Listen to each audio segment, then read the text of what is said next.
Olá a todos, sejam bem-vindos ao nosso canal, o Guia dos Perplexos, ou o nosso canal sobre educação e temas polêmicos e que podemos debater. Hoje vamos falar mais uma vez sobre magia. Contudo, será um assunto muito interessante. Por quê? Porque nós vamos introduzir o tema da liberdade. O mago é livre, bem, sem excesso. Portanto, peço a vocês que vocês tenham o devido cuidado de nos ver com a benignidade que eu espero e deem o seu joinha, dê seu like, né? Ouçam-nos até o final, ouçam esse vídeo até o final e digam se o tema sobre a liberdade é o tema central. Somos livres? Esse é o tema. Vamos então ao nosso texto. Vamos. Liberdade sem medo e liberdade sem excesso. Em tempos idos e vividos, um dos grandes nomes da psicanálise foi Erich Fromm. Ele escreveu um livro com o título O Medo à Liberdade. Ele mesmo refutou, depois com outro, Liberdade sem Excesso. O notável e erudito gênio da psicanálise tornou-se assim um filósofo. Aqui cabe a figura do livro. Discutindo a liberdade humana. O livre-arbítrio foi e será motivo de controvérsia. Dois nomes merecem ser citados aqui como tendo se notabilizado por entrar na discussão desse tema.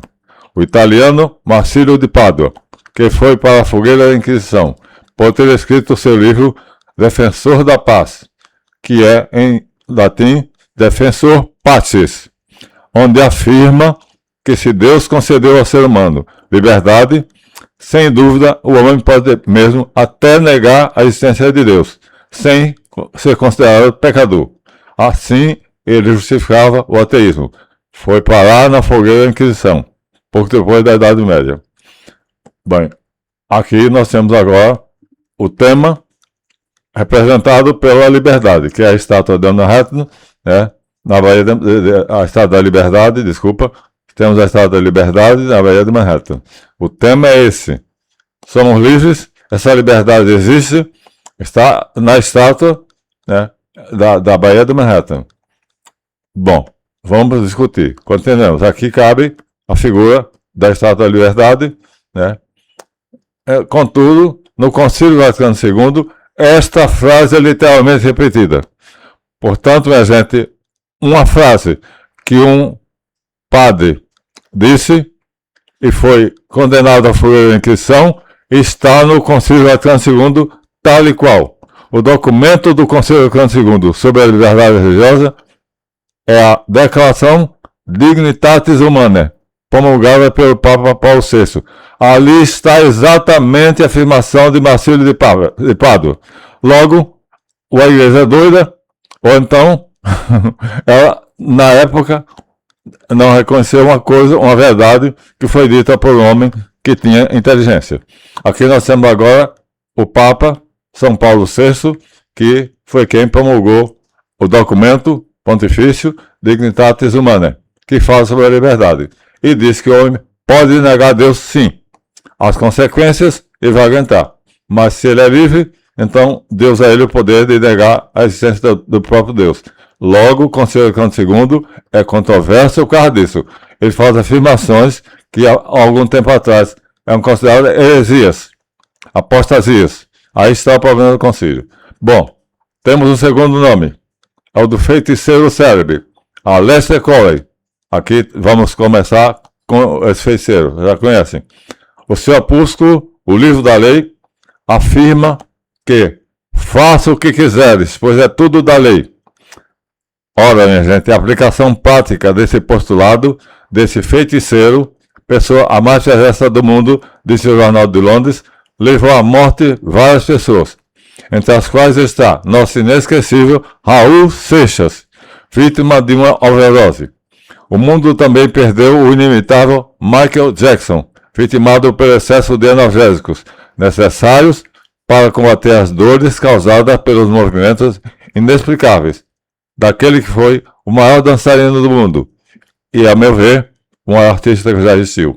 Responsável? Aleister Crowley, porque ele dizia que você fazia o que quisesse, faça o que quiser, tudo é da lei, tudo é certo, contanto que você faça a sua vontade, o que você quer. Então, o Michael Jackson queria ser célebre, inventou a dança, mas essa dança fazia movimentos que sacrificavam muito as articulações, doíam muito, e ele terminou tomando overdose de analgésicos. Portanto, o médico disse, eu dei uma dose porque eu não sabia que já tinha tomado uma. E assim, ele morreu de overdose também. Mas, esse, inocentemente. Ou seja, não. Ingeriu uma overdose da droga lá que Crowley usava nos seus métodos chamados idiotamente de iniciações. Aqui, portanto, temos a carinha do já conhecidíssimo. Bom, o que Deus de fato fez? O que a religião vai falar sobre a liberdade? Segundo a narrativa de Gênesis 1, Elohim fez sua criação e olhou e, aspas, viu que tudo era muito bom. São as palavras com que o agiógrafo quer dizer escritor sagrado, encerra o que eu chamo Poema da Criação, o mais belo texto do livro considerado por mim, por quem o entende também, e também o maior manual de ocultismo existente. Então, a igreja não sabe o que tem ali. Tudo sobre ocultismo está na Bíblia. E a maior parte está em Gênesis 1. Na verdade, o Poema da Criação é o mais impresso e o mais vendido de todos os livros. A Bíblia, diz os editores, o maior best-seller. Santo Agostinho resolveu o enigma da liberdade de fazer o bem ou o mal, pelo menos ele acha, em uma frase lapidar. Afirmava ele que o mal é simplesmente a ausência de bem, portanto não existe o mal. O que existe é o bem absoluto, mas se esse bem não é visto, não é praticado, então nós chamamos de mal. Ora, é uma frase meio difícil de ser provada. Ou seja, ele dizia assim, o bem é luz. Se uma sala não tem luz, está no escuro. Então, mas a escuridão não se pode medir e a luminosidade é mensurável. Assim, ele torna o mal relativo. Mas, vamos a outro Deus, que é o criado, o anjo Javé, autor de Gênesis 2, que é o demiurgo. Então, o Deus criador, Elohim, é um Deus criado, que é Yahvé, empoderado. Ele diz textualmente que o mal está na criação, várias vezes. Quando ele inicia, diz, não é bom que o homem seja só. Se não é bom, é mal. Então, aqui nós vamos colocar o anjo Javé aparecendo na sarça do Horebe a Moisés. Né? É um anjo empoderado, é o Deus do nosso universo. Portanto, foi criado por Reshit, que é o filho único de Elohim. Então, é a hierarquia de deuses, onde Elohim está no topo, Reshit vem a seguir e Yahvé está depois. Os planos são chamados de Azilut, o de Elohim, o Reshit é Beriá e Yahvé é Yetzirá. O nosso é Asiá. Então Moisés está aqui, no plano de Asiá, vendo o anjo do plano de Yetzirá. Chama-se a sarça do Horebe. Aqui cabe o quadro, para ilustrar. E Deus, então, achando que o homem sozinho não era bom ou será mal, essa palavra não existe no Gênesis 1. Portanto, o Deus de Gênesis 1 é um e o Deus de Gênesis 2 é outro. Porque o Deus de Gênesis 1, cada coisa que ele faz, diz, e viu que era bom. E no final diz, e viu que era tudo muito bom. Muito bom. Portanto, o autor javista vai ao ponto extremo, ao afirmar em Isaías 45:7, que Javé diz, eu formo a luz e crio as trevas, eu faço a paz e crio o mal. Eu, Yahvé, faço todas essas coisas. Aqui não temos dúvida. Então, o criador do mal é o Deus Yahvé. Segundo Isaías 45:7. Portanto, Agora nós temos aqui um sinuca de bico. Porque se Javé é o criador do mal, os teólogos alemães deduziram daí com total lógica que o mal é uma criação divina. E se o mal é uma criação divina, tudo que acontece é santo, mesmo o que é mal. Pois o nome Javé, segundo o Êxodo, é traduzido do hebraico Eie, Axé e Vé. Significa, eu faço o que é. Eu sou o que eu faço. Eu me torno aquilo que é minha obra. Logo, tudo o que existe no nosso mundo e no universo dele é ele. Portanto, se tudo é Deus, é panteísmo. Ou então, é monismo. Então, tudo é bom. Então, o Gênesis 1 estaria, portanto, correto. Mas, isso aqui é discutível. Pois, nós, quando adoecemos, achamos que é mal. Se morremos, é o mal presente nosso, achamos que é mal. Mas, os teólogos alemães, baseados nisso, então criaram uma noção teológica chamada Zeitgeist, que quer dizer o espírito da época, que é o próprio Javé. Ou seja, o raciocínio é simples. Se Javé diz, eu sou o que faço ser, tudo aquilo que existe, sou eu que me torno. Logo, se tudo é Javé, se Javé é Deus, então, não importa se é bom ou mal, é tudo Deus. É panteísmo. Aqui cabe uma figura que fala sobre Zeitgeist, que é o espírito do tempo. Muito bem, vejam como a coisa é complicada. O nosso admirável Eliphas Levi afirmou que parece uma charada. Deus não quer uma coisa porque ela é boa, mas uma coisa é boa porque Deus a quer. Logo, o Zeitgeist é produzido pelo grande agente mágico, que é o Demiurgo Javé. Portanto, Deus não quer uma coisa porque ela é boa, mas uma coisa é boa porque Deus, sendo o sumo bem, a quer. Ela se torna boa, não importa se é má. Se a Deus a quer, torna-se boa, porque entra no sumo bem. Isso chamou-se o grande agente mágico que produz, portanto, a sua obra. E é, como diz Gênesis 1, multum bonum, muito bom. Bom, agora vamos parar um pouquinho e raciocinar. Esses argumentos são muito fortes, pois são extraídos da religião, duas páginas da Bíblia, a criação em Gênesis 1 e a criação em Gênesis 2. Em ambos são considerados vontade de Deus. Multum bonum, muito bom, e a Vé diz, mas eu faço mal, e eu me torno ele. Se eu faço bem, me torno bem. Se eu faço mal, me torno mal. Agora veja, sai dessa situação. Isso é um paradoxo. Agostinho de Hipona apresenta uma síntese. Deus permite o mal, porque do mal ele tira um bem. Aqui ele supõe ter encontrado a solução. Há o mal, mas do mal ele tira o bem. Por isso ele permite o mal. Porque no final das contas, cada mal é transformado, é transmutado, como alquimicamente, em um bem. Isso é de Agostinho de Hipona. Portanto, aqui ele admite que é o mal. Lá ele disse, o mal é ausência de bem. Aqui ele vai adiante, é mais lógico. O mal existe porque Deus permite. Aqui ele admite que existe. Mas, por que ele admite? Porque do mal ele tira um bem. Bem, a resposta, a epístola que afirma que Deus não é autor do mal. Minha gente, agora temos uma doida ideia, porque o texto é de Tiago, carta de Tiago, epístola de Tiago, capítulo 1, versículo 13, que diz, Deus não é autor do mal. Ora, vós, e a Vé disse, eu faço as trevas, eu faço a paz, eu crio o mal. Então, ou Tiago está errado, ou Isaías 45, 7 está errado. Haja contradição. Subtítulo, a verdade fica fora do nosso alcance. Segundo o relato do Evangelho, perguntado por Pilatos o que é a verdade, Jesus fez silêncio.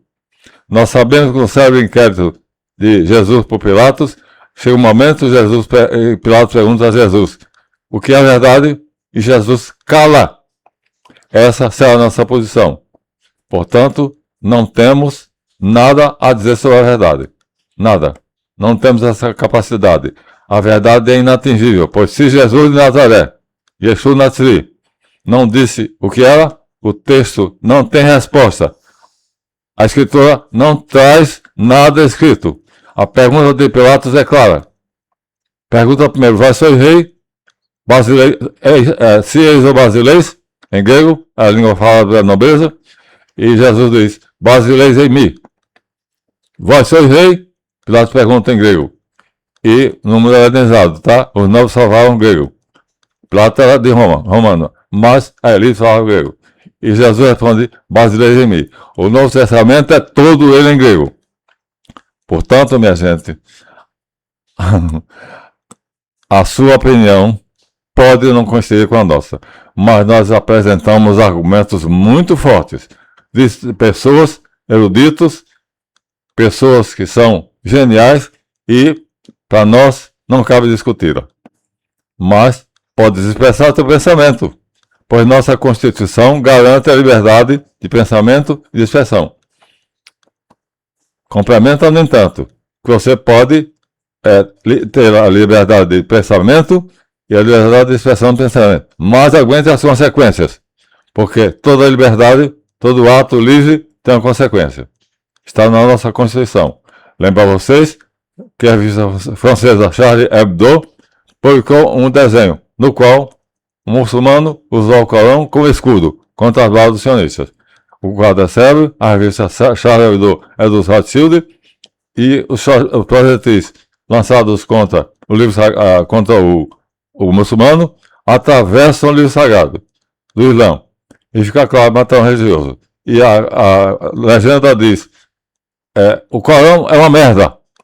Ele está com o Corão segurando o Corão na mão e as balas passam e matam ele. Isso foi um problema, porque o muçulmano não deixa barato. Não se pode fazer nada contra Maomé nem o Corão. Aqui, se pudermos, vamos tentar fazer. Não sei se a censura permitirá. Nosso David vai decidir. O quadro também é vertical e tem que ser horizontal. Bem, a revista é propriedade do Rothschild, portanto, mas sua tiragem é altíssima. E depois desse processo aconteceu algo grande. A preferência por charge que ridiculariza a fé, a espiritualidade, a religião. É isso. A Charlie Hebdo só faz artigos que ridicularizem a fé, a religião, a espiritualidade. Então, no caso, em epígrafe, na edição onde o Corão é ridicularizado, 2 extremistas muçulmanos entraram no edifício sede do periódico e deram fim a 12 vidas. Portanto, 12 homens foram mortos por causa de uma edição da revista. Porque o muçulmano não permite que você ridicularize nem Maomé, nem o Alcorão, nem a Sharia. E aí pararam com a vida. 12 homens. Entre eles estava, na época, na loja maçônica, fomos convidados a fazer luto. Durante 3 dias de luto. Porque entre as vítimas estava o maior ateu da França, da grande loja. Portanto, era desenhista da revista. Famoso, não vou citar o nome dele.